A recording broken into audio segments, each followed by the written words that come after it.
comme dans les studios. Ouais, Zrat Hashem, Boker Tov.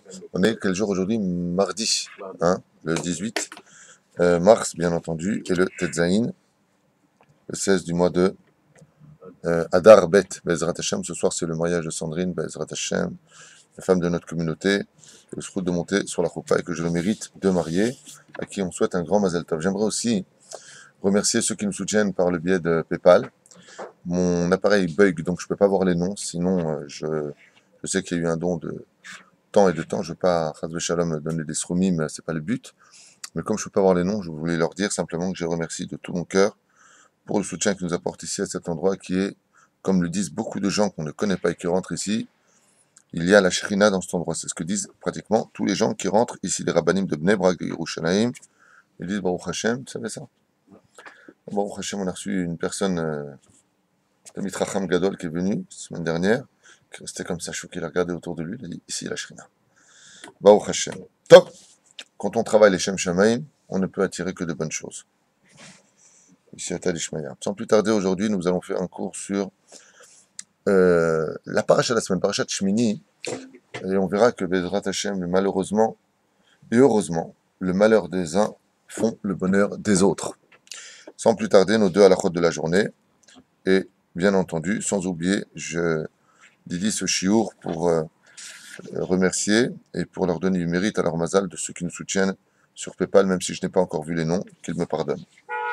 Allez, mitzimi la shamaim, comme ça il n'y a pas de gezel au niveau du srout. On peut faire ça pour l'innovation de l'âme de Esther Batrava. Vadaï, la foi, chez le Moshe Moratemi, Esther Batrava. Batrava, chaque jour, Bezrat Hashem, il a Bezrat Hashem, Mala, Mala, et pour tout le peuple d'Israël. Comme ça, Bezrat Hashem, beaucoup de réconfort pour Corinne Benamou, Bezrat Hashem, qui nous regarde tous les jours, et Audrey Atoun, et leur mari, et tout, Bezrat Hashem, tous ceux qui nous regardent, je ne veux pas citer les noms, on perdrait près de Baruch Hashem beaucoup de temps. Je dis bien Baruch Hashem parce qu'on est vu par beaucoup de monde, grâce à Dieu.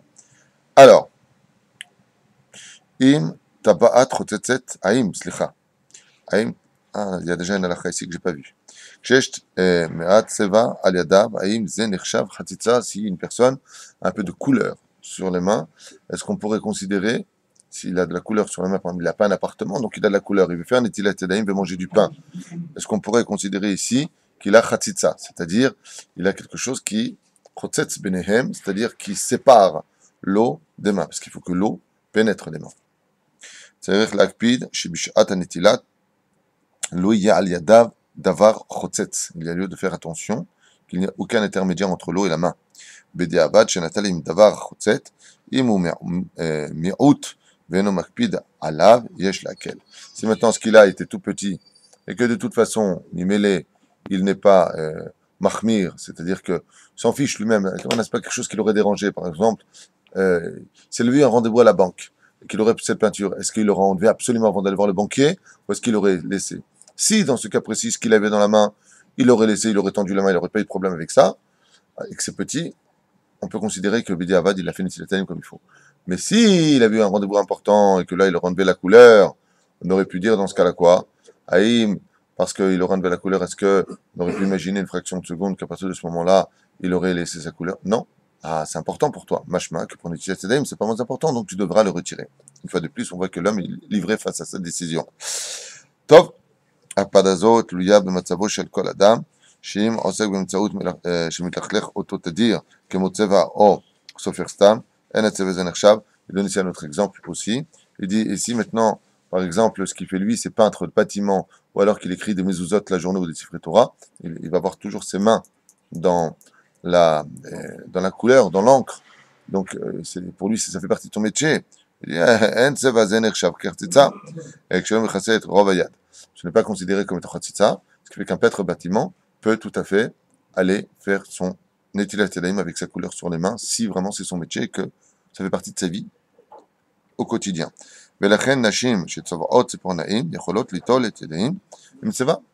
pour cela que vous avez compris qu'une femme qui a donc du rouge aux ongles, enfin du rouge aux ongles, on appelle ça du rouge aux ongles, même si c'est pas bien, je rappelle de mettre du rouge sur les ongles, c'est provocateur. Les couleurs sanoua, il faut mettre des couleurs pudiques et non pas du rouge provocateur, j'en profite pour le dire. Et c'est pour ça qu'une femme donc qui a du rouge aux ongles, On peut faire un étilaté, mais on ne considère pas ça comme une khatitsa parce que ça fait partie de sa vie de tous les jours, ça fait partie d'elle-même, d'une certaine façon. Voilà. Aïm taba'at rotetet benetilat yadayim, est-ce qu'on peut considérer qu'une bague serait une mechatitza pour le netilat yadayim? Taba'at she'onadin על האצבע באופן קבוע, אינו חוצץ. טבעת רגילים להוריד בזמנם שמצאים כמו בשעת לשעת הבצק, הרי חוצצת. Comme vous savez, pour une bague, si on a une bague qu'on n'enlève jamais pour une femme, bien sûr, les hommes en général ne portent pas ni bague, ni d'alliance, ni quoi que ce soit. Pourquoi? Ce sont selon certaines déotes, ce sont des vêtements de femmes. Comme ça, c'est marqué l'otilbash kli. Kli, ça veut dire vêtements, ça veut dire ustensile ou toute chose. Donc, ça comprend aussi les bijoux. C'est les bijoux qui portent des femmes. Les hommes, on ne porte ni des gourmettes, ni des chaînes, ni des bagues. Maintenant, si vous voulez le faire, ce n'est pas interdit. Pourquoi? Parce qu'aujourd'hui, la majeure partie c'est devenu un peu unisexe. La majeure partie des hommes et des femmes le font. À Valky Caron, un homme ni porte des bagues, ni porte tout ça. Une montre uniquement. Pourquoi? Parce que ça nous donne l'heure. Avant, on ne porte pas des bijoux. D'accord? Ni les gourmettes tunisiennes, elle est très très grosse. Quand tu fais comme ça, on voit une montre avec des diamants. Voilà, malo. Une montre avec des diamants, c'est plus beau sur une femme que sur un homme. Nous, les hommes, Be'ezrat Hashem, on doit être ornés de l'étude de la Torah. C'est le principal. Maintenant, il y a des femmes qui sont Be'od Makpida pour que le mari ait l'alliance. Alors, dans ce cas-là, quand le Khad va voir son rab, il pose la question, est-ce que je dois mettre l'alliance ou pas? Ce qui importe, c'est que le jour de la Choupa, sous la Choupa, le mari ne met surtout pas l'alliance. Il le mettra après la Choupa si vraiment il veut la porter. Pourquoi? Parce que la bague est un achat. On achète sa femme avec la bague, donc sous la Choupa. Et pas la femme, elle achète l'homme. Donc, si lui, il lui met sa bague et elle lui met la bague, je faisais barrière. C'est un problème. טוב, אם הטבעה תקרא והאישה חוששת להוריד אותה לפני הנטילת יכולה ליטול ידיים עם הטבעת, להזיז אותה וליטול שוב כדי שיכנסו המים לחלק המכוסה. עד כאן ישוננו היום. Et donc si la femme maintenant elle a peur d'enlever sa bague, pourquoi? Alzheimer. Elle ne sait pas où elle la mettre, elle a peur de la perdre, c'est une bague qui a beaucoup de valeur, il y a des gens un peu bizarres autour d'elle. Dans ce cas-là, elle peut garder sa bague pendant Netilat Yadayim, juste que quand elle fera Netilat, elle bougera un peu sa bague sur son doigt et elle versera aussi de l'eau et elle remettra sa bague pour remettre de l'eau là où elle avait, tout simplement bouger sa bague. Intéressant, mais on avance.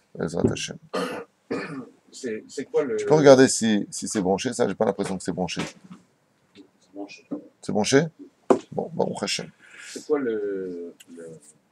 la raison pour laquelle on est obligé de faire 3 fois? Une fois aurait peut-être suffi à nettoyer les mains. On en a parlé hier. Minadine, une fois aurait suffi. Celui qui a fait qu'une seule fois, il a pris un Kelly, il a fait une seule fois pour Netilat Yadayim. Il a tsaïd et Choba. Minag de le faire 3 fois. Minag Kalacha. Ken. Aval Minag Kalacha. Bezrat Hashem. Ok, maintenant que nous avons fini nos halachot, nous allons attaquer notre paracha de la semaine. Même si je crois que l'an dernier nous l'avons fait, mais je ne sais pas ce que j'ai dit l'an dernier, donc c'est pas grave. On verra ce qu'on dira aujourd'hui. En général, je me répète pas souvent, mais je peux reprendre par contre les mêmes idées. Non, paracha de la semaine aujourd'hui. La paracha commence par Bezrat Hashem, 2 sujets. Vous avez d'abord 3 sujets, les korbanot, la Kamat HaMishkan, Moshe Rabbeinu qui pendant les 6 premiers jours prendra le rôle de Kohen Gadol, et puis qui devra passer à Aaron, on verra pourquoi, Blineder, il donnera le rôle à Aaron, qui deviendra lui par contre le grand Kohen Gadol, le premier héritier de la Keuna, de la prêtrise dans le judaïsme, qui sera une Yerusha, c'est-à-dire un héritage filial et familial, uniquement lui et sa descendance, même si par la suite, dans la paracha de Pinchas ben Eleazar ben Aaron HaKohen, il y a comme un changement de... Vous savez, le train, quand il change de rail d'un coup, alors tu as quand même le train qui avance, et puis d'un coup, ça va changer de rail. Seuls, par la suite, les enfants de Pinchas ben Eleazar ben Aaron HaKohen prendront le relais de la Keuna, eux et leur descendance. Mais on voit que le premier shorech de l'histoire, ce sera tout simplement Aaron et non pas Moshe. Moshe va être puni, et comme je vous l'ai dit tout à l'heure, le malheur des uns fera le bonheur des autres. Toujours, ça se passe comme ça, et quelque part, heureusement que cela se passe comme ça, comme on le verra. Ici, on nous dit, Vayehi bayom eshmini kara Moshe le Aaron le banav b'ziknei Israël. Les Chachamim nous disent, הפסוק הראשון פותחת בפרשת השבוע, בא לספר לנו, שפרוש היום. Donc, on a dit que ça parlait de la Kamat HaMishkan, plus ou moins ici, le jour de l'inauguration du tabernacle, bien entendu la mort des enfants de Aaron, et surtout la paracha de Shmini nous parle de la kashrut, les animaux kashers et les animaux non kashers. Yom shel simcha aya veyom shel beracha ve'af arben ema'ala mizeh nitgalta shechina le'nei kol Israël. Donc c'est un jour extraordinaire, un jour de joie absolue. Pourquoi de joie absolue? Réponse des Chachamim, car le jour de Shmini, donc le 8e jour, Dieu s'est dévoilé aux enfants d'Israël. Il leur dit, voilà, c'est moi. Donc ça a été un jour, en d'autres termes, de joie absolue. De là, les Chachamim nous disent, sache qu'il n'y a pas de joie dans ce monde si tu ne vois pas Hachem dans ta vie. Si tu ne vois pas Hachem dans ta vie, tu vas vivre toute ta vie stressé et bloqué. Yom shezacha bo Aaron, shetishche shechina al yado, vedavka al yado, et surtout pour Aaron, qui a eu le srout de lui-même dévoiler la Shekhinah. Al yado veut dire par lui et que par lui, nous disent les sages. Le Odia Sheno Adou, Hu Ubana Vaharav, Konakdola, ou la Vodat Kodesh. Et pourquoi Dafka que par lui d'après toi? Parce qu'il est l'héritier, comme on vient de le dire juste avant, de la Keuna. Donc, le fait que la Shekhinah repose un peu sur lui, comme faisait Yaakov Avinu, quand il arrivait dans le camp, il voulait savoir ce qu'il devait rejoindre Rachel, Léa, Zilpa ou Bila, il ne savait pas. Donc, il regardait au-dessus de la tente où se trouvait la Shekhinah. Ouais. Alors, il savait où pénétrer.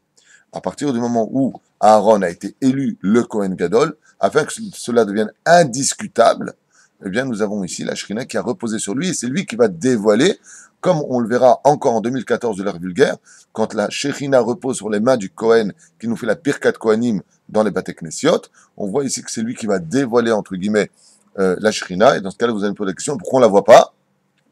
Pourquoi on la voit pas? Dites-le moi, vas-y, dis-le David, jette-toi. Pourquoi on la voit pas? Pourquoi on la voit pas? Parce qu'on a trop d'impuretés sur les yeux, on voit trop de choses interdites, des choses qui sont mises. Ah, la Shekhinah, elle est là. Le Rav Kook disait, Zatzal, le Rav Kook, plus que ça. Le Rav Kook a dit que la prophétie n'a jamais disparu, qu'elle est tout simplement au-dessus de nous. Seulement, plus personne n'est capable de l'apercevoir. On la sent, par exemple, quand On est trop petit. Personne n'a jamais vu. Korach non plus, il a pas vu. Qui? Korach non plus. Ah, Korach, il a vu. Ah, il a vu. Ben, Vadaï, on a expliqué que la faute de Korach, c'est une faute qui ne peut pas se réparer en tant qu'homme. Pourquoi? Parce qu'elle est basée sur la pire des choses. C'est la mauvaise foi. Et la mauvaise foi, c'est de savoir que c'est la vérité, mais on ne veut pas l'admettre. Je sais que c'est la vérité, mais je ne l'accepterai pas. Tout le monde savait que. Et on sait une chose, comme disait souvent Manitou, face à la mauvaise foi, il n'y a pas de discussion. Non, mais on la sent par contre. Quand on monte, par exemple, à Jérusalem, on sent la Shekhinah. On sent qu'on se rapproche de quelque chose. Surtout au mois d'août, on sent aussi la Shekhinah. Tov. Lui, il dit qu'à Yerushalem, on sent la Shekhinah. Non, quand on monte, C'est vrai qu'à Yerushalem, il y a une clarté que je n'ai jamais vue ailleurs, mais c'est un autre sujet. Yom Zegulazé, Shaya le Yom Gdulato shel Aaron, donc le jour le plus grand de Aaron. Haya Gamken Yom, a tragédia, Anora'a Beyoter shel Aaron. Ça a été aussi le jour le plus dramatique de la vie de Aaron. Le plus dramatique. Comme je vous l'ai déjà dit au nom du Ramchal, dans son Mesilat Yesharim, les Chachamim, dans d'autres livres aussi nous le disent, il n'y aura jamais de bonne nouvelle sans une mauvaise nouvelle. Et il n'y aura jamais une mauvaise nouvelle sans une bonne. Le mec, il apprend que ses parents sont décédés, waouh, t'as hérité. Ouais, c'est comme ça dans la vie. Il y a toujours une bonne nouvelle qui s'accompagnera d'une mauvaise nouvelle. L'homme a été toute sa vie fidèle avec sa femme, ses enfants, tout allait bien. Il travaillait très dur, tout allait bien. Il a gagné le loto. Il a jeté sa femme, ses enfants ne lui parlent plus, ils veulent que son argent, il va se suicider. Il n'y a pas de choses qui peuvent aller sans l'autre, sauf, comme on l'avait expliqué à propos de Purim, pour la Séouda, où la faute principale d'avoir profité du repas d'Achashverosh, vous vous rappelez ce qu'on avait dit, c'est qu'ils avaient retiré de tout souci, tout allait bien, à 100%, ils ont profité d'une chose dans ce monde, alors que la Torah nous dit, n'oublie jamais, tant qu'il n'y a pas de Beth Amikdash, tant qu'il n'y a pas de maison pour Hachem, même dans tes plus grandes joies, n'oublie pas ce petit détail de te souvenir que la joie n'est pas complète dans le monde, jusqu'à ce que Bezrat Hashem, Az Yimale Sichak Penu, comme on l'a dit à maintes reprises, la venue du Melech HaMashiach. לא לחינם תקנו אבותינו בחנוכה בציבור עצם יום הכיפורים שעת נועדו להיות עת רצון. Et c'est pas pour rien que la paracha de Shmini se lit à deux occasions. La première occasion, Asher, pour le cas. La première occasion pour laquelle, Siata d'Ishmaya, nous lisons la paracha de Shemini, c'est ce Shabbat, mais on l'a relié à un autre événement, lequel Kippour, on vient de le lire à l'instant. Et pourquoi Yom Kippour? C'est ce qu'ils disent ici. Parce que c'est le moment de Et Ratzon, la Shekhinah était descendue. Paracha Matrila Pasuk Acharemot Shne Bene Aaron Bekorvatam Lifnei Hashem Beyamutu. Pour nous enseigner que là-bas sont morts les enfants de Aaron. Oui. Et quel rapport avec Kippour d'après toi? Parce que la paracha on parle de la mort. Tout comme Kippour fait la kapara du peuple d'Israël, De la même façon, les tzadikim font la capara du peuple d'Israël. On va revenir sur ce sujet de façon très approfondie. Très, très approfondie. Eh bien, ici, on a une question qui doit se poser et qui doit éveiller notre suspense. C'est le jour où Akadosh Baruch Hu veut récompenser Aaron pour tous ses services. Il vient et il lui dit, voilà, la Keuna va passer par toi. Superbe. Et il lui prend ses 2 fils. Il donne à Aaron. Il a 4 fils. Ouais.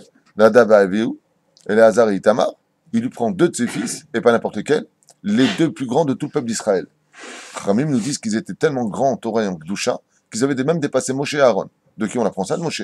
On avait expliqué la dernière fois que Moshe savait que les 2 grands tzadikim partiraient de cette génération pour la capara du peuple d'Israël. Il pensait que c'était lui et son frère. Sauf ce sont les 2 jeunes qui sont partis. Alors écoutez bien. D'abord, j'aimerais vous raconter une histoire rapide, si vous aviez 2 minutes. Oui. Hein, Maurice, 2 minutes. Comment se fait-il qu'on nous lit Yom Kippour avec cette paracha de lire la mort des enfants de Aaron? Le mec qui Yom Kippour, il va kiffer sa race, c'est Kippour. Allez, Dieu pardonne-nous. Et voilà, ils sont morts. Pourquoi? Les sages nous avaient cité un très très beau machal, d'avoir donné une métaphore extraordinaire sur l'explication qu'on va donner tout de suite. Un jour, un roi qui avait un royaume parfait, tout allait bien dans son royaume, il n'y avait pas le moindre défaut, s'était rendu compte qu'il y avait tout sauf une chose. Il y avait des petits médecins, mais il n'y avait pas le médecin. Alors il a demandé, dans tous les autres royaumes, si une personne serait intéressée à devenir le médecin personnel du roi, mais qui soit le plus grand professeur. Il a reçu après quelque temps, Baruch Hashem, il a reçu après quelque temps une lettre d'un très grand professeur lui disant qu'il était le plus grand professeur de l'histoire de l'humanité. Bien. Pour honorer sa présence, le roi organisait un très très grand festin, très grand banquet comme ça. Mazal Tov, Siman Tov. Et le roi lui dit, après quelques bonnes heures de discussion, alors, puisque vous avez fait tellement d'études et que je vois qu'apparemment vous avez des réponses à tout, est-ce que quelqu'un a une petite bronchite ici, une petite angine, quelque chose? Et puis voilà que il y en a un qui lève la main et l'autre il dit, il y en a un qui a un petit bobo, il y a un petit panari. Un panari et une angine. Venez ici les 2. Je vous en prie, faites-nous voir un petit peu votre talent. Pas de problème. Un monde comme ça, comme des fous, tout le monde observe. Il lui prépare une potion, il dit bois, il boit. Il dit bois, il boit. Voilà qu'après quelques instants, les 2 meurent. Les 2 sont morts. Le roi stupéfait n'en revient pas. Les gens commencent à se gratter la tête. Tout le monde est mal à l'aise. Le seul qui garde le sourire, c'est le médecin. Il dit voilà, vous avez vos 2 cadavres. Le roi lui dit prenez-moi ce charlatan et pendez-le. Les parents très très outrés, une situation terrible. Et lui monte sur la potence avec une corde autour du cou. Il dit j'aimerais simplement dire au roi que ce que j'ai fait en l'honneur du roi. Il dit attendez, ramenez-le ici. Qu'est-ce que ça veut dire ça? Tu tues 2 personnes qui n'ont pratiquement rien, un panari, maximum. Tu coupes un peu, tu fais sortir le pu, tu mets un pansement, il y a des pommades. On connaît, on n'a pas besoin de toi. Toi, on t'a fait venir parce que t'es le meilleur. Et tu le tues. Il dit, mais j'ai un problème. Pendant que vous me parliez pendant des heures, tout le monde m'observait. Vous savez ce que les gens disaient? Je lisais sur la lèvre, maintenant on pourra faire ce qu'on veut. Parce que quoi qu'on fasse comme bêtise, il y aura toujours un médecin pour nous sauver. Alors quand je vois que de plus en plus les gens commencent à se saouler, il y en a qui ont commencé à sauter du pont, il a dit Maxime, je casse la jambe, c'est pas réparable, on a le médecin. Non. J'ai tout remis en question, Gvodameler. J'aurais fait comprendre que même s'il y a le meilleur médecin du monde, on doit faire attention à notre propre santé, on doit faire attention que le professeur, il peut commettre aussi des erreurs. Même si en réalité, j'aurais commis aucune erreur. Je les ai tués, monsieur, volontairement. Qui est ce roi? C'est Akadosh Baruch Hu. Qui est ce médecin? C'est le Misbéach. Le Misbéach fait la capara de toutes les fautes. C'est ce même Misbéach, c'est ce même endroit, ce Kodesh HaKodashim, ce Met Amikdash, qui fait la réparation, qui a tué les 2 fils d'Aaron. Parce que le peuple a dit, maintenant qu'on a l'endroit pour faire les caparotes, c'est sûr qu'on peut faire ce qu'on fait toute l'année.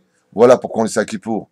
Pour ne pas que celui qui croit que Yom Kippour, je vais faire tout ce que je veux toute l'année, je vais perdre un Averot, Kippour va venir, on va faire le capara.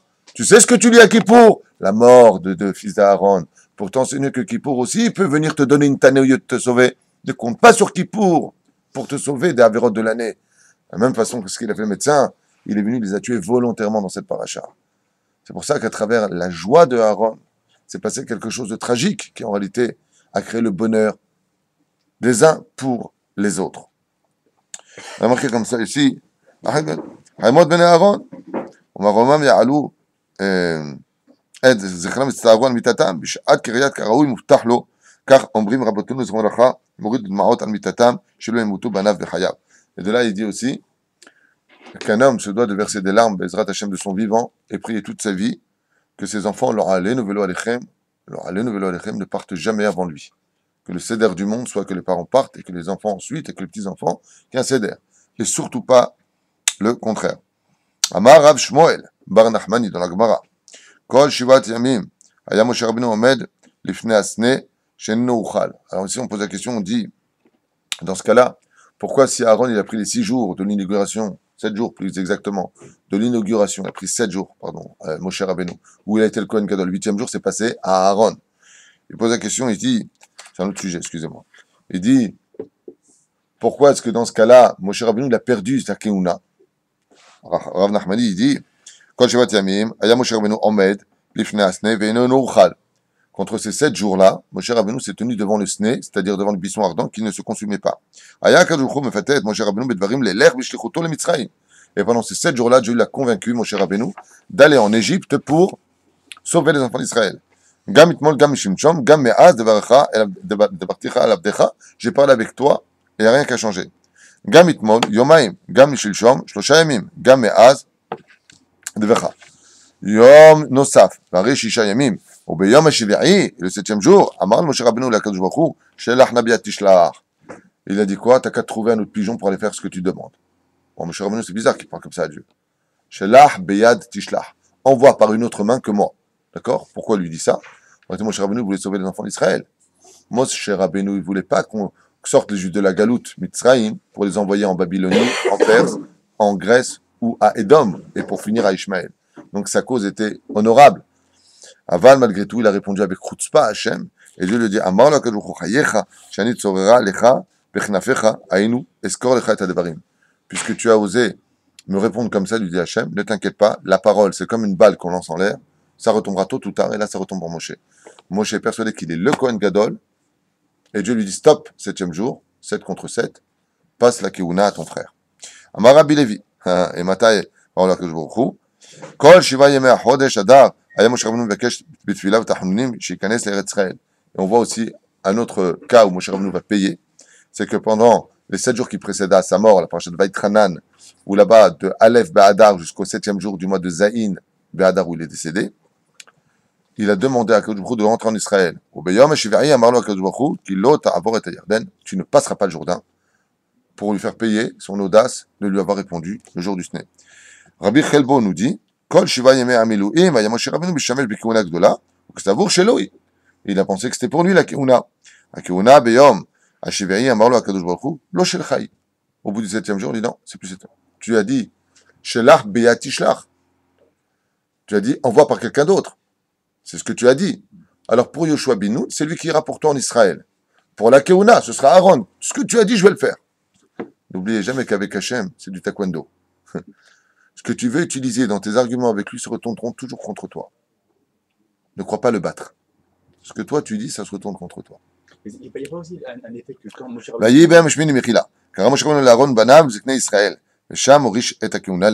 Et donc il lui a donné. Il n'y a pas un effet que quand Moshe Rabbeinu descend, et que Aaron est tellement sa mère pour son petit frère, parce que quelque part c'est à lui que reviendraient les honneurs, Hachem lui donne quelque chose que tout Moshe qu'il est, il ne pourra pas faire. Il lui donne la Keuna en sachant que, pourquoi? Parce qu'il était sa mère de la chance que son petit frère a eu de l'approche. Il le sera, mais malgré tout, parce que c'est pas ce que c'est, toi, servir Hachem comme Moshe Rabbeinu. Imagine que tu as extrêmement faim, mais extrêmement faim. D'accord? C'est quoi ton plat préféré? La loubia, d'accord? Imagine maintenant qu'il y a juste un plat de loubia. Qui arrive? Ton fils. Mais toi, tu as une faim de loup maintenant et c'est ton plat préféré. Alors tu vas lui donner. On est d'accord? Tu vas lui donner. Et lui va manger devant toi. Comment tu es, toi? Un de le boule, on la mange. Mais tu as très très faim là. Je te... Bon, tu vas manger avec lui. Là, on lui dit non, tu manges rien, tu donnes à lui. Alors, il va être content. Mais malgré tout, c'est dur. C'est une dure épreuve. Ce que je comprends pas, c'est que Moshe Rabbeinu, c'est le tzaddik par excellence de toutes les générations. Il n'y a pas eu plus grand, parce que c'est lui qui est... Ok. Et malgré tout, il prend des kléha comme personne. Après. On va y arriver. C'est un sujet très très long. Le cours d'aujourd'hui pourrait durer des heures parce que je vous ai préparé quand même, juste avant d'arriver là, en quelques minutes, du Soda Hashmal, un peu de droite, de gauche. C'est un sujet qui est très très profond et qu'on va éclaircir. Pourquoi Béhémet et Tzadikim payent si cher leurs erreurs? Et vous allez voir qu'en réalité, dès qu'on devient un vrai Tzadik sur terre, on devient le responsable de faute de tous les enfants d'Israël. Il y a en cela toutes les âmes d'Israël. C'est pour ça que d'être sadique, c'est peut-être super, qu'on se fasse embrasser les mains, god arabe, super. Pas du tout. C'est la meilleure chose et la plus difficile des choses qui puisse arriver à un homme d'être grand dans ce monde. Très dur. Et dans tous les sens du terme. Et bien, Mishmini, Tsarich la date, Ma'etam Amar Vayehi. Et là, il y a marqué, Vayehi Mishmini, le jour de l'inauguration du tabernacle. Oui. Eh bien, pourquoi marqué Vayehi? Vayehi, ça veut dire il fut, mais ça veut dire aussi, il y a eu un malheur. Alors, il dit le malheur, il dit comme ça, Haré.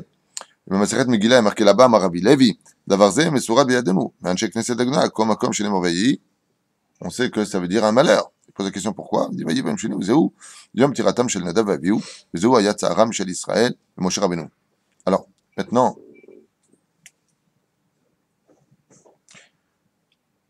on a la mort de deux personnes, deux jeunes personnes, qui donc partent de ce monde, et ces personnes-là partent à cause de causes précises. On va en citer 8. Pourquoi est-ce qu'ils sont morts? 8 causes. Même 9, si vous voulez. Même 10. Même 600 000. Une question de Gilgoul, il y a une question de... La première chose, c'est que tout ce qui se passe en bas se passe en haut. Si tu fais un korban en bas, tu apportes un animal, tu mets sur le misbéach, il faudra apporter quelqu'un qui monte sur le misbéach d'en haut. Le Zohar nous dit qui monte sur le misbéach d'en haut? Les tzadikim. Comme c'est le jour de l'inauguration, et qu'il y avait 2 animaux qui devaient monter sur le misbéach, il fallait donc 2 tzadikim qui soient dignes de monter sur le misbéach d'en haut. Vous vous rappelez l'histoire de Sarah, qui s'évanouit et dégringola les escaliers, quand elle comprit que son fils descendait du misbéach. Le Zohar nous dit, elle eut craint que son fils ne soit pas digne d'être sacrifié pour Dieu. Donc elle a eu peur quand elle a vu redescendre. Elle n'était pas, ah mon fils il est sauvé. Elle dit, quoi, tu redescends, t'es pas digne, t'as une faute? Donc il fallait 2 personnes exceptionnelles. Étant donné que sur terre, on allait faire le sacrifice, le Kohen Gadol dans les cieux, qui n'est autre que l'ange Michael, devait trouver 2 tzadikim qui soient dignes d'être sacrifiés. Donc les 2 tzadikim étant sur terre devaient quitter leur corps pour pouvoir monter. Autre explication. Il fallait qu'ils quittent leur corps pour pouvoir aider Pinchas plus tard. Car Pinchas, seul, au niveau de son âme, n'aurait pas pu tenir l'épreuve de Cosbi Batsour avec Zibri Ben Salou, dans la paracha de Balak. Donc il fallait 2 personnes pour le soutenir, un peu comme Chour et Aaron soutenaient Moshe. Il fallait qu'il rentre en lui. Comment tu veux qu'il rentre en lui s'ils sont déjà dans leur corps? Donc, encore une explication. Le malheur des uns fera le bonheur de l'autre. Vous allez voir que ça va beaucoup plus loin. Alors maintenant, ce qu'on va faire, c'est un décortiquage de tout cela. On va rentrer un petit peu dans le sod de l'étude pour rentrer dans le vif du sujet. Je vais essayer de me concentrer plus sur ça parce qu'il y a tellement de choses à dire à côté que j'ai peur de vous embrouiller.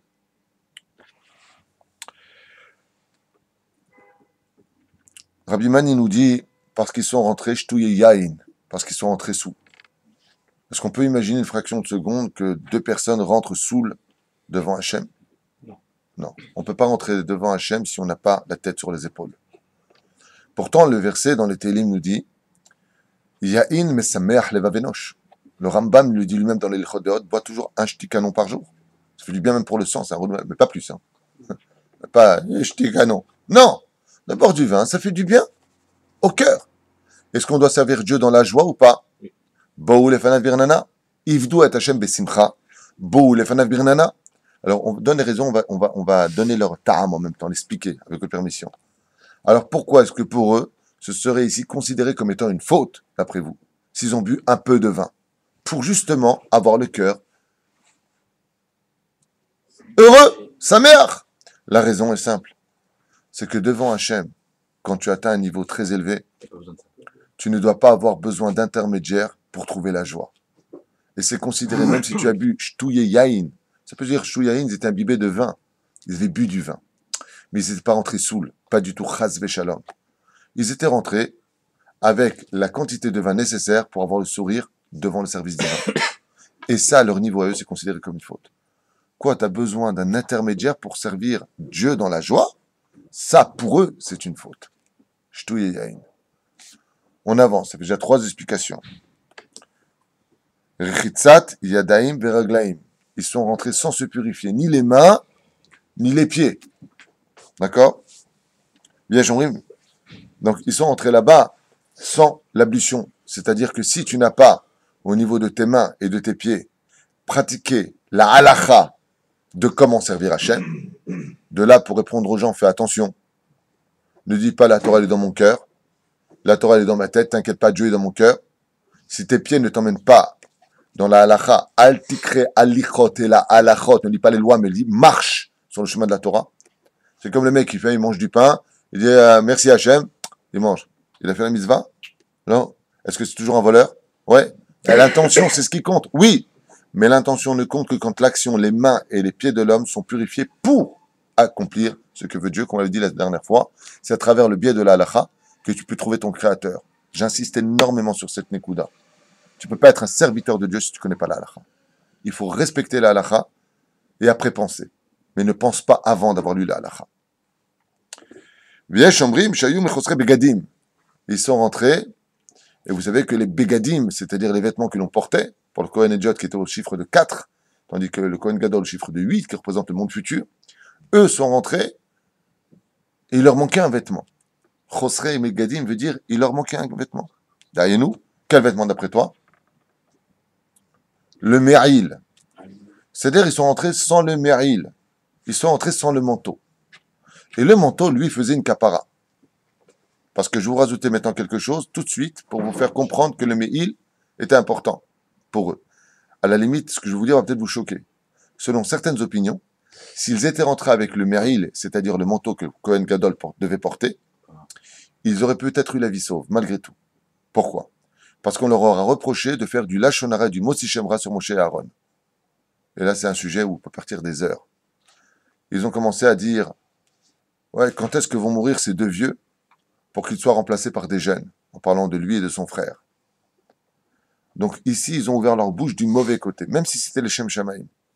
S'ils avaient porté le Me'il qui faisait la kapara du Lachon Hara, aurait annulé cette faute qui a été retenue dans les cieux. Donc Chosrei Me'il, maintenant on comprend pourquoi. Pas simplement au niveau des vêtements qui manquaient pour servir le divin, une fois de plus la halachot prescrite, mais aussi dans le sens où ils n'ont pas pris le seul antibiotique de leur méfait, de leur Lachon Hara. Donc ce Me'il-là a eu un effet incroyable. Je sens déjà cher Cohen qui est en train de me dire comment est-ce que deux tzadikim... Ouais, merci. Comment? Je sens... C'était trop fort. C'était trop fort. C'est sorti par les peurs. C'est pour l'envie de servir et non pas par la jalousie, je pense, à leur niveau. C'est pour envie de servir et par la jalousie. Alors, voyons ce que dit pour répondre. Je ne vais pas ouvrir les livres, hein, bien sûr. Ce que je dis, je vais le dire Baal Pé avec ta permission. C'est des choses qu'on a étudiées il y a tellement d'années. Mais on pourra les rappeler parce que c'est tellement beau. La Torah, c'est comme un rendez-vous fatal. Quand on est heureux de rencontrer la femme de sa vie, ou qu'on est heureux d'avoir eu le nouveau numéro de quelque chose qui nous intéresse, on le retient à vie. Quand on est intéressé, on n'oublie pas. Sachez-le. Il y a une super bonne mémoire. Pas une question de mémoire. Si tu aimes, t'oublies pas. Ouais. Moi, je sais parce que quand je dis à quelqu'un, comment s'appelle ta belle-mère? Oula, c'est bon signe. Ça veut tout dire. Non, tu vois, des fois, tu fais bracha. Béni, c'est ma femme. Alors, Sarah Bat, ah oui, Jacqueline. Tu sens l'amour dans les lèvres. Bien, alors, pour répondre à ta question quand même, parce que c'est une énorme question à savoir, comment est-ce qu'ils auraient pu dire, quand est-ce que vont mourir ces deux vieux, qui est encore une faute qu'il aurait retenue ici, hein? Comment c'est possible? Eh bien, ils ont commis une erreur fatale, qui aujourd'hui encore se répète de génération en génération. Ça s'est répété avec Kennedy, quand il a été assassiné. Pourquoi est-ce qu'il a été élu? Pourquoi est-ce qu'il est passé? Vous vous rappelez des slogans de l'époque? Oui. Il faut du sang jeune pour comprendre la génération. Il n'y a pas une pensée plus goy, plus assimilée, plus anti-logique que ça. C'est faux et archi-faux. C'est l'anti-Torah par excellence.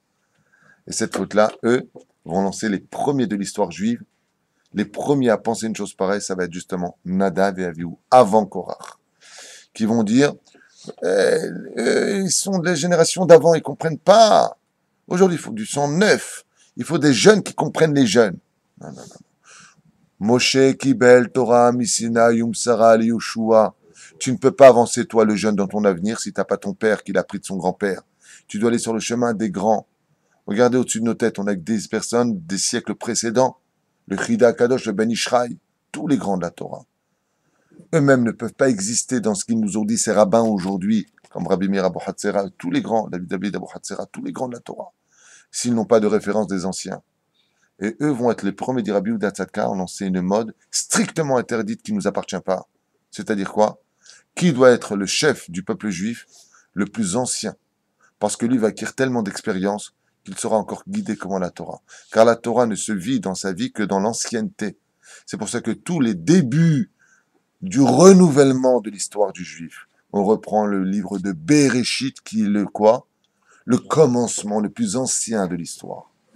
Et eux, qu'est-ce qu'ils ont voulu faire comprendre? Bon, on commence une nouvelle Torah Kivyachol. Nous allons, nous, prendre les choses en main. Aujourd'hui, une Torah is gonna find, boîte de nuit, vous inquiétez pas, on peut, Kivyachol, c'est une image, bien sûr, ce que je dis. Mais, croyant que, comme ils sont en train de le faire en France, ils prennent des jeunes ministres. Quelle erreur! Mais quelle erreur! En Autriche, ils ont pris le plus jeune premier ministre. Mais quelle erreur! Il faut 34 ans. Mais il faut prendre justement des personnes qui ont acquis de l'expérience, qui savent mener les choses. Mais là, le Premier ministre de 34 ans, il va vivre son expérience sur le dos des contribuables.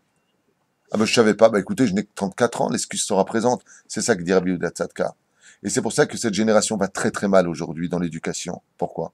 Parce que les jeux, avant, ma mère, jamais elle a dit à son père, tu comprends pas la génération. Nous, les jeunes de cette génération, ils te regardent, toi, comme un handicapé mental, toi, t'es débile. T'as un fils de 15 ans, regarde son père, c'est-à-dire le père, il connaît rien de la vie, nous, on connaît rien. Les jeunes de 12, 13, 14 ans, ils te regardent, t'as rien compris, toi, elle a dit. Mais dès qu'ils sont tombés par terre, on va les chercher en prison, on va les chercher à l'école, ils ont été renvoyés de toutes les écoles, ils n'ont pas eu leur baccalauréat, c'est des nazes et des cancres, ils rôdent sur les bancs toute la journée. Papa, qu'est-ce que je veux faire de ma vie? Ah, ça y est, les anciens, ils apparaissent. Voilà ce que dit Rabbi Yehuda Tzadka. Cette faute-là a été fatale et elle a été punie de mort pour faire comprendre que cette idéologie de croire que les jeunes peuvent remplacer les anciens mène tout simplement à la mort. Voilà ce que ça vient enseigner. C'est pour cela que la Knesset Akdola nous a dit, comme le dit le roi Salomon, Shema béni Moussar Avira Ve'al Titosh Torat Immecha. Écoute les conseils de ton père et ne quitte pas la tradition de ta mère, la Torah de ta mère, les enseignements de tes grands. Ne la quitte pas. Ne crois pas que toi, tu peux t'en sortir. S'il n'y avait pas eu les anciens à l'époque du roi David, à savoir est-ce que le roi David aurait pu, oui ou non, être roi d'Israël venant d'une Moavia, est-ce que s'il n'y avait pas cet ancien, ce vieux personnage, ouais, qui a dit, ah, je sais, j'étais présent à l'époque, je peux vous dire que Moavi, vélo Moavia. Alors la Knesset Agdol, le Sanhedrin a voté pour que David, oui, puisse devenir le roi. Quand on cherchait le kever de Yosef Hatzadik, s'il n'y avait pas eu Serach Batacher, l'ancienne, on ne serait jamais sorti d'Égypte. S'il n'y a pas les anciens à la tête du peuple d'Israël, on ne peut pas sortir du pays d'Égypte. On ne peut pas avancer si on n'a pas les conseils des plus anciens rabbinim de l'histoire. Vous avez compris?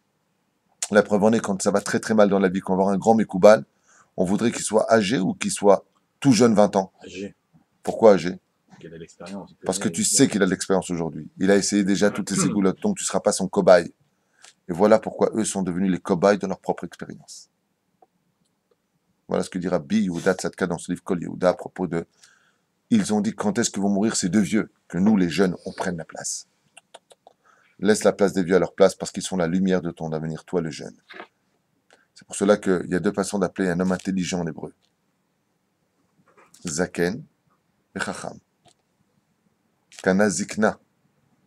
Celui qui a acheté de la Zikna, il a acheté de la Chorma. Pour ça qu'un homme qui a 50 ans, la Mishnah nous dit, dans le 5e chapitre de Masechet Avot, Ben Chamishim, la Etza. Tu pourras donner des conseils. Qui t'a dit qu'il est capable? Il est devenu un peu ancien. Déjà, comme disent les Chachamim, à 50 ans, on a un pied sur terre, un pied dans la tombe. On commence déjà à tomber de l'autre côté de l'histoire. Jusqu'à 50 ans, on monte, après, on commence à redescendre. Prépare-toi bien à quitter ce monde avec tout ce qu'il te faut dans tes valises pour repartir dans les meilleures conditions du monde. La reine Be'ezrat Hashem, c'est l'exemple qui nous est donné ici. Je referme cette parenthèse pour répondre à ta question. Yesh omrim, al shelo hayu lahem banim. Comment est-ce que on peut faire une chose pareille? Il y en a qui disent, tu sais pourquoi ils ont été punis? Parce qu'ils n'avaient pas eu d'enfants. Lo olidu banim. Et pourquoi lo olidu banim? Quel rapport avec les enfants? Vous savez que quand on se marie, il y a le he chez la femme et le yud chez l'homme. Ish, isha.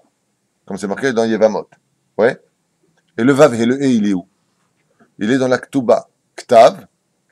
Normalement, ça s'écrit ktav. La ktuba, on aurait dû lui dire ktav, c'est-à-dire la lettre, l'écriture. On appelait ça ketuba. Donc, qu'est-ce que j'ai rajouté dans le mot ktav pour arriver à ketuba? Le vav et le he. Ce qui fait que quand ce soir, Bezrat Hashem, j'aurai le srout de marier ce couple merveilleux, ils vont réunir le Shem Havaya, Yud Ke Vav Ke, grâce à l'homme et la femme et à la Ketouba. Mais en réalité, il va falloir les concrétiser, la Ketouba. On la met dans un tiroir. On ne peut pas le mettre dans un tiroir. Donc, comment est-ce qu'on fait naître Hachem dans la famille quand on a un garçon et une fille? Selon la date de Hillel. Quand on a un garçon et une fille, de Shammai, pardon. Un garçon et une fille, on a Yud Ke, papa, maman, Vav Ke, la fille, le fils et le garçon. Et eux, ils sont rentrés donc avec le nom d'Hachem incomplet. Ils sont rentrés avec Yud, Yud. Et Vav Ke, qu'est-ce que t'en fais? Qu'est-ce que tu fais de ça? La reine Ichnesu Belibanim. Ils sont rentrés sans enfants. Ils sont rentrés donc incomplets avec le nom divin sur eux. D'où l'importance d'avoir des enfants. Yashambrim, Ashelon Unashim. Oh là là, ça c'est un très beau sujet. Ils ne sont pas rentrés mariés. Pas simplement qu'ils, on remarque qu'ils se seraient mariés. Il y en a qui disent, Bichlal, ils n'étaient même pas mariés. Ma'akesher. Quel rapport entre le fait qu'ils ne soient pas mariés? Car vous savez qu'un homme n'est complet, comme on le dit dans la troisième des bénédictions des 7 berachot le jour du mariage. Baruch ata Hashem Elokeinu melech haolam yotzer Adam, qui a formé l'homme le jour du mariage. Pas le jour de la brite, le jour du mariage. Et quel rapport avec cela? Parce que les Chachamim nous ont dit, fais attention, tu dois trouver l'amour d'Hachem à travers ta femme. C'est quelque chose d'incroyable.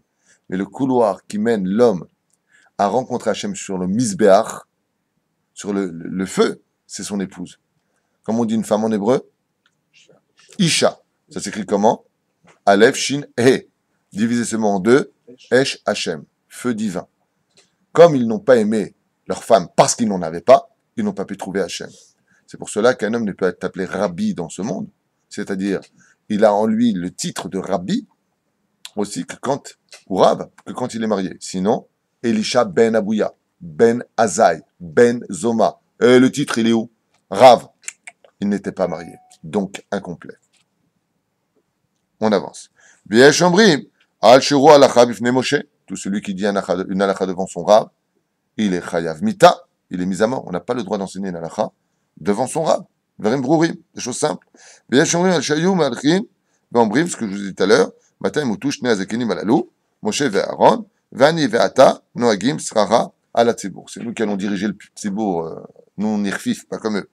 V'yesh omrim, al avon aigel, shasa Aaron, biaram lahem. Alors écoutez bien. Là, ce que je veux dire, c'est un peu dur à entendre, mais je suis là pour vous enseigner une Torah de vérité. Ils sont morts, tout simplement, d'accord, mais parce qu'il fallait que quelqu'un paye la faute du veau d'or. Et ceux qui vont payer la faute du veau d'or, c'est eux. Et là, la Gemara nous dit, En mitat abanim et la bashmat haorim. Il n'y a pas de mort des enfants si ce n'est pas à cause de la faute des parents. C'est ce qui est marqué.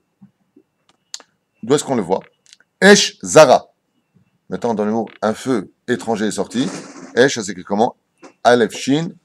Ensuite, Zain, Resh He. Ça fait des initiales de Isha, Esh, Aleph. Shin, Shtouye Yain. Zain, Zera. N'avait pas d'enfant. Resh, Rechitzain, on peut faire une initiale Yain. He, Oru Alacha. Ils ont dit une Alacha devant leur. Dans Esh Zara, vous avez le Tikkun.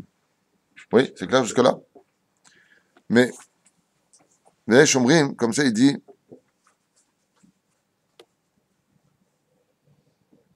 attendez, je me suis noté quelque chose ici. Shaya aussi la M. Ah oui, oui, d'accord. Comme c'est marqué là-bas, pourquoi aussi le feu est sorti? Il dit parce que tout celui qui fait du Lachon Hara, Gechalim Ba'aru Mimenu. Il mangera des. Celui qui a fait du Lachon Hara dans ce monde, on lui fera manger des braises dans le monde futur. Donc le feu est sorti et il a pénétré leur narine, il aura brûlé en d'autres termes de l'intérieur. Kemo Shenehema, quand Kemit Lale, Ayoru Zekenim, Chitim Mavet. Donc il y a un verset qui dit comme ça, Meita Nechama Yosiflach, Lachon Remiya, Chetze Giborim Shunim, Im Gachale Retamim, Lachen Nedunu, Gam Ema Baesh, Veilu Ayalahem Levush Me'il, ce que je vous ai dit tout à l'heure, ils auraient tout simplement été sauvés. À cause d'une autre chose, Gasser Ruach Verotzel Alot Ma'ala Ketabaat Aesh Aola Le Ma'ala. Alors pourquoi est-ce que le feu les a consommés? Car le feu fait toujours monter, comme l'orgueil de l'homme le fait monter. Autre chose, Iaola Al-Mogda, c'est marqué parce que le feu doit toujours monter vers le haut, il se maintient toujours comme on l'a dit la semaine dernière. Kol Amidgaye Nidon Baesh, car c'est marqué que tout celui qui se comporte comme un orgueilleux sera jeté dans le feu, dans le Gehinam. Shtuye Yain Ichnesu Dainu Mitoch Lev Gas. Tout celui qui boit du vin finit aussi à travers son vin par s'enorgueillir. Ça rend de la joie, mais si tu bois un peu trop de vin, tu finis aussi par t'enorgueillir, comme le feu qui s'enorgueillit de pouvoir tout brûler, tout ce qu'il y a autour de lui. Comme par exemple de dire, il se rapporte ici plein d'explications, je voudrais avancer sur le fait que ne faites pas cette mariée et pas d'enfant. Ani, qui vient chol. Ou là, je bijat yamet eshlo ayu. Ah, et cette explication-là, écoute-la bien, elle est très très belle. Shlomo, elle est pour toi. T'es prêt? Regarde cette explication. Ve'ilu shibishat met esh ze ayu me'aririn ba'esh ha'egel ki ishlich sham Aaron et ha'za'av ve'yatza ha'egel hazeh vechashvu shali de esh zara na'aseh nes al yado. Cette explication-là, c'est un chidush atzum. Elle est extraordinaire. Écoutez bien. Qu'est-ce qui s'est passé pendant la faute du veau d'or? Il y avait une cuve remplie d'or. Et puis voilà que le feu a chauffé. Et de ces flammes qui entouraient cette cuve d'or est sorti un hegel. Donc qu'est-ce qu'ils ont fait?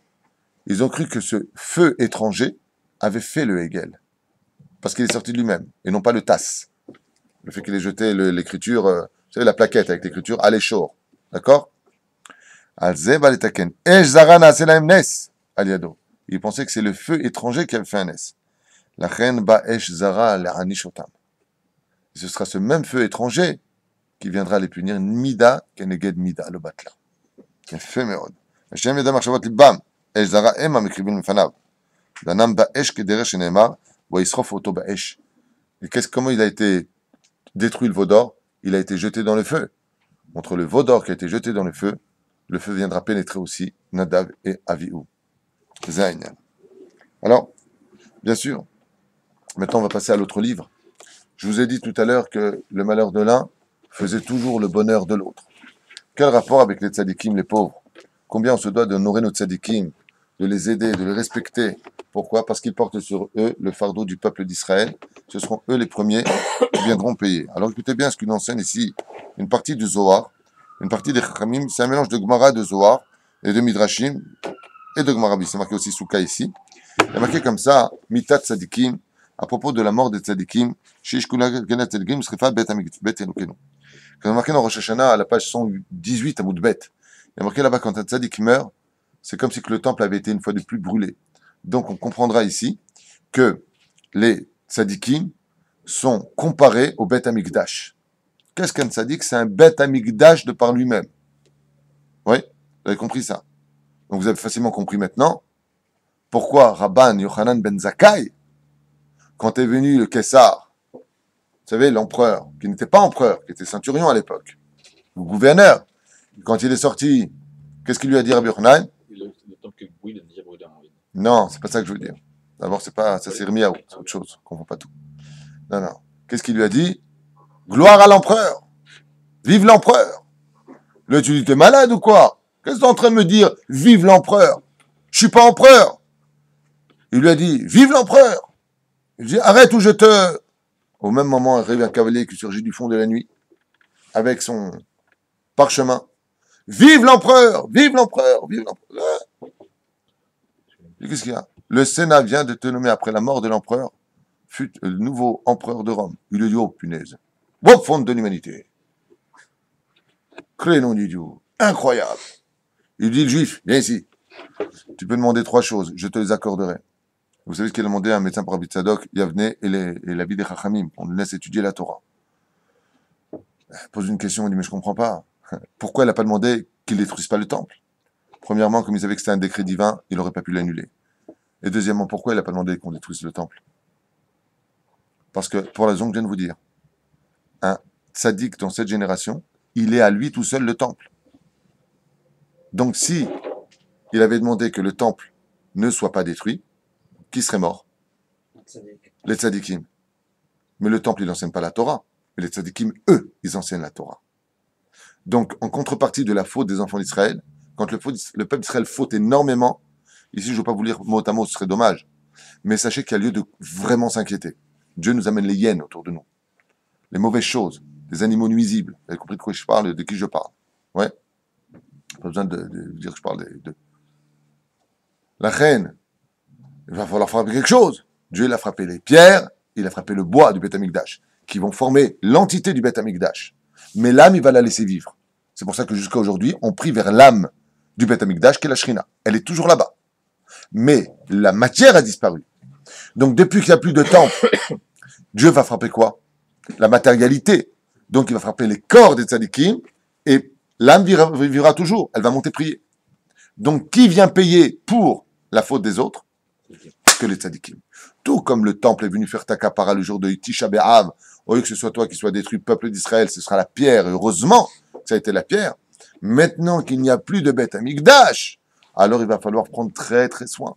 Ce qui fait que quand une personne faute et qu'elle dit moi je fais ce que je veux de ma vie, qu'elle sache qu'elle vient de condamner un tzaddik à partir plus vite de ce monde. Faites attention. C'est pour ça que si tu pleures pas le jour de la mort d'un tzaddik, il est mort pour rien, puisqu'il est mort pour toi. Tu le regrettes même pas. Ouais, bah boy.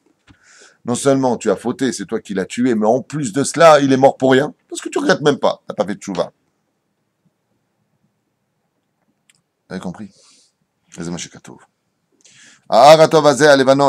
Lama nikra Levanon, pourquoi on appelait le Beth Amikdash Levanon, qui malbin avonotem chez Israël, parce qu'il blanchit les fautes du peuple d'Israël, comme le tzaddik, qui blanchit par son étude et sa tzidkout. Vous vous rendez compte qu'un homme qui ne faute pas dans ce monde, il blanchit les fautes des autres. Quand Rabbi Yochanan ben Dossa, par son mérite, toute la terre était nourrie, par son mérite à lui. Rabbi Yochanan ben Zakkai, Rabbi Akiva, tous les plus grands d'Israël ont maintenu le monde sur leurs épaules, à l'image d'Atlash chez les mythos. Et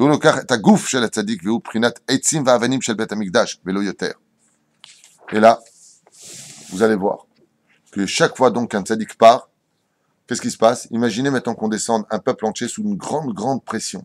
Il n'y a plus d'air pour respirer. On est sur le point d'exploser tellement ça va mal. Et là, on est tous en train de souffrir. Le tzaddik, quand il part de ce monde, il fait ça. Il refait monter tout le peuple à la surface. Pourquoi? Parce que sa mort va effacer toutes les fautes.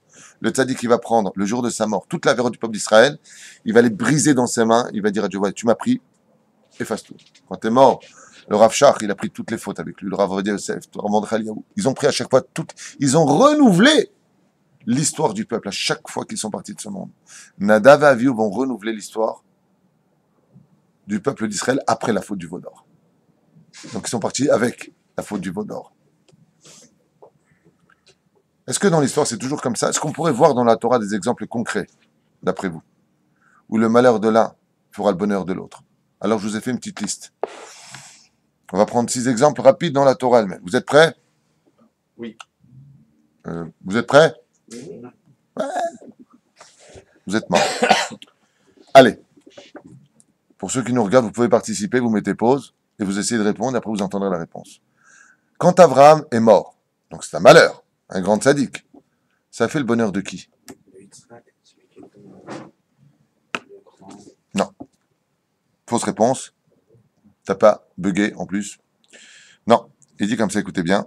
Quand est mort le tzaddik, Abraham, il a enlevé toutes les fautes de ce monde. Donc il a purifié le monde. Donc la justice peut se réinstaller sur terre. Sur ce, Esav Maharet Abechora, le jour de la mort, Esav, qui était les forces du mal, comme il est mort, Abraham, et qu'il a emmené toutes les fautes du monde avec lui, qu'est-ce qui s'est passé? Les forces du mal tombent. Il a eu la bêtise de vendre son droit d'aînesse à Yaakov. Et comme le rappelle Rashi, ou Bisrout Bechorazo, Zacha Yaakov li Birkat Yitzhak. Et grâce à ça, nous sommes, nous, le peuple d'Israël, revenus à la surface de la terre. Nous étions en dessous, dans le stress, dans une tente. oublié du monde, et là, on est réapparu par la mort du tzaddik. Prenons un autre exemple. Quand Sarah est morte, donc Sarah, tzaddiket, est morte, elle est partie de ce monde. La Torah vient nous enseigner, elle est partie, elle a pris donc toutes les fautes du peuple avec elle. C'est-à-dire de tout ce qu'il y avait de pourri sur terre, elle a pris avec elle, elle l'a emmené en haut. Quel bien en est ressorti? Yarat Shefa Baolam. C'est-à-dire que si Sarah n'était pas morte, les fautes étaient si grandes dans le monde que Yitzhak n'aurait pas pu voir où était son épouse. Par la mort de Sarah, Yarat Shefa Shel Hashiduch le Yitzhak. Ça a été l'année où toutes les femmes qui voulaient se marier ont trouvé leur mari. Mais un particulièrement qui? Yitzhak a pu trouver enfin Rivka. Pourquoi pas avant? Parce qu'il y avait trop d'avérotes. Il fallait attendre que Sarah parte, une tzaddiket parte de ce monde, pour prendre avec elle toute la poids, tous les malheurs du monde avec elle, elle les a emmenés. Chut. Et mort le tzaddik, le monde devient clair, on peut enfin trouver les gens qu'on cherchait. Voyons la suite. Quand est mort Yitzhak, qu'est-ce que tu dis toi, Yoël? Une fois Shlema aussi, Bezrat Hashem pour toi. Quand est mort Yitzhak, qu'est-ce qui s'est passé le jour de la mort de Yitzhak? Vous ne le saviez pas, je vais vous le dire. Regardez ce que nous disent les Chachamim. Yosef Hatzadik mi Bet Hakele est devenu roi d'Égypte. Le jour de la mort de Yitzhak, donc Yitzhak est parti de ce monde une fois de plus, il reprend toutes les saletés de ce monde qui ont été faites, il les a emmenées avec lui. Donc le monde est redevenu pur, les forces humaines remontent. Quand lui est parti, Yosef est sorti du trou noir et est devenu vice-roi d'Égypte. Nasa Mishnah Melech, au Midrash, comme c'est marqué là-bas. Quand Rachel est morte, donc elle est morte Rachel, on est bien d'accord. Qui a eu le mérite de prendre son bonheur? Binyamin, son fils. Et Binyamin, quand il est né, il a engendré qui? Le Mashiach qui sauvera pour tout le peuple d'Israël. Rachel est décédée, elle a sauvé tous les enfants d'Israël parce qu'elle a fait naître, par sa mort, son propre fils qui sauvera par sa descendance et complétera aussi les 12 tribus sur lesquelles aussi le Beth Amikdash va se construire. Rachel, c'est la Shrina dans le Zohar. Et le territoire de Binyamin, qu'est-ce qu'on construira dessus? Le Beth Amikdash. Donc, par la mort de Rachel, est né le Beth Amikdash et le Mashiach d'Israël pour Purim. C'est pas fini. Quand Moshe Rabbeinu est mort, allez, qu'est-ce qui s'est passé? C'est facile ça. Les enfants d'Israël ont pu rentrer en Égypte. Tout simplement. Il fallait que Moshe meure pour qu'on puisse rentrer. Le malheur de l'un a fait le bonheur de l'autre. Comme c'est marqué, on finit encore avec un ou c'est fini? On voulait qu'on aille un peu dans la Gemara? Allez. Et mort Rabbi Akiva, qu'est-ce qu'il y a eu? Ça c'est facile. Le jour de la mort de Rabbi Akiva, le même jour est né un homme. Rabbeinu Akadosh, Rabbi Yehuda Hanassi, celui qui va compiler la Torah orale.